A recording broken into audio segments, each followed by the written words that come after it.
I am happy to join with you today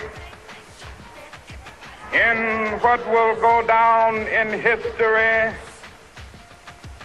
as the greatest demonstration for freedom in the history of our nation.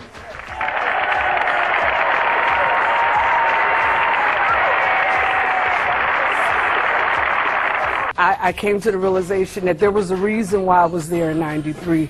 God gave Michael Jackson something he didn't give his accuser, and that was a witness. And I literally witnessed them set Michael up. We're going to go right into a wonderful book. We have shown this book on several occasions, and this is a very, very wonderful book. This book has a lot of pertinent information in it, and the author who wrote this book, Mrs. Geraldine Hughes. How you doing, Geraldine? Doing fine. Can we clap it up for Geraldine Hughes? One of the things that I do want to say is that Joe Jackson has been the biggest supporter of my book, Redemption, The Truth Behind the Michael Jackson Child Molestation Allegation, because he's really trying to get to the bottom of the truth about what happened with Michael. The book represented what happened to him in '93 and how he was framed in '93. Wow. I was the legal secretary that worked for the attorney that set him up. And so when Joe found out... What's that attorney's name that set him up? His name is Barry Rothman. Barry Rothman. He worked with Evan Chandler, which was the father of the 13-year-old. And so he's been supporting my book since day one, because it's telling the people.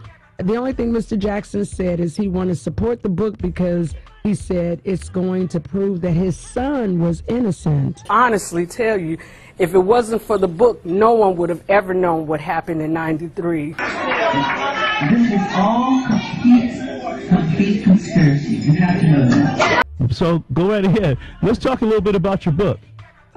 Redemption is talking about the '93. It tells how the whole child molestation allegation was born. They never proved anything because there was nothing to prove.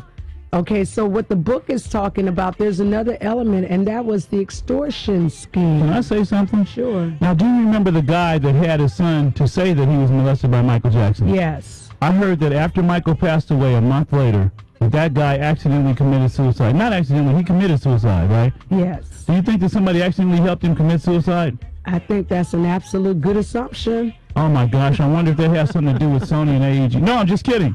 I'm just kidding. They're a good company. You said it.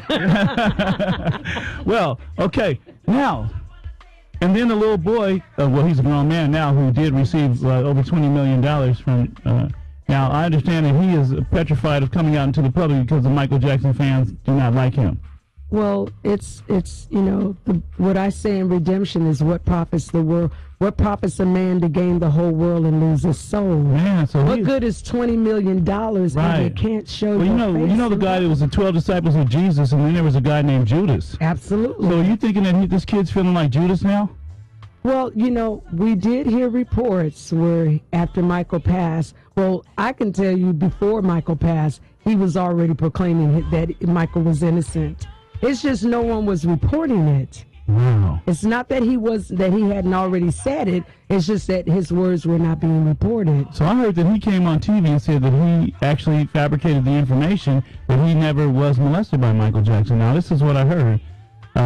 You know, and it's all over the internet as well, too. And so my point on that is, you know, why do they have to have proof about his statement when they didn't have proof about the molestation and they reported it all over the world? Well, hold on a second. And we also have another young lady. I'm not alone in supporting Michael's innocence. We have another young lady by the name of Sharon that's here, and she comes and she covered the trial every single day. Every single day of the trial. She was in the trial. Let's hear from, come on. There you are. Okay, how you doing? Now, relax for a minute. Stand up. Let's get the mic up there. Every day you're sitting in a trial, on the Jackson trial, there with the Jackson family, the attorneys, the district attorney's office. Could you just give us a little bit about how you felt being in there all that time? Being present during the trial was conflicting because there was so much going on inside and outside with the fans, with the court system, seeing how corrupt our court system was, allowing the trial. Excuse me, hold on. Could you say that again? The court system's corrupted. Clap up for the court system being corrupt, because it is. It is. It is. But we're going to change that. So tell me something. Yes. When you saw the look on the family's faces, how did that affect you? Well, it's devastating because knowing they had nothing against him, people with the media were actually mocking the prosecution's case. Wow. And the information they would present publicly would be totally different. And it was just bewildering. And then to see the family and to see Michael Jackson hurt. It's been about the child molestation thing and all that from the very beginning. Make no mistake. It's all about Michael's publishing, which at one time, back then, more now was worth $550 million. So that's a lot of money. So Sony didn't want Michael to have that. And I have to be honest with you. I'm gonna be straight to the point. Only the Beatles song, Elvis Presley songs, make a lot of people jealous and envious of Michael Jackson. I understand that. Is it true? $300 million deal. The executors sold Michael Jackson's music library that he owned back to Sony. They gave over a portion of those rights for certain records of his, and Michael was very adamant about how he felt about Sony Records. Exactly. You know what? I'm gonna be honest, because I talked to Brian on the phone, and he told me Michael would never, ever sell his stuff to Sony, back to Sony. No, he wouldn't. And whatever his name is, Mottola, Tommy Mottola, he didn't get along with him. And, he did him really bad. Music executive Tommy Mottola, who worked closely with Jackson at Sony Records for 15 years, considers himself the gatekeeper of Jackson's catalog. These guys have a big plan, and the plan is to take everything, and they will take everything if we don't stop them. So I'm leaving Sony a free agent.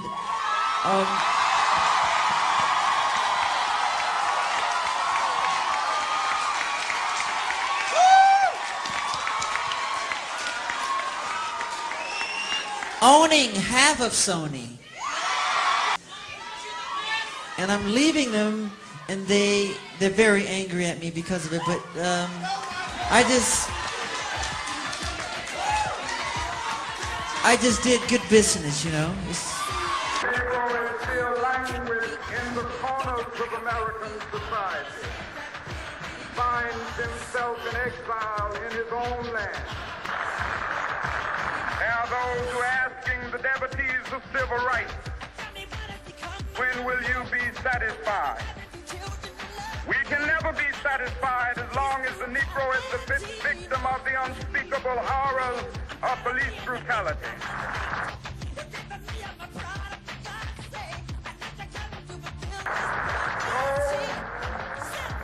No, we are not satisfied, and we will not be satisfied until justice rolls down like waters and righteousness like a mighty stream. Have a dream that one day every valley shall be exalted, every hill and mountain shall be made low, the rough places will be made plain, and the crooked places will be made straight, and the glory of the Lord shall be revealed, and all flesh shall see it together. This is our hope. This is the faith that I go back to the South with.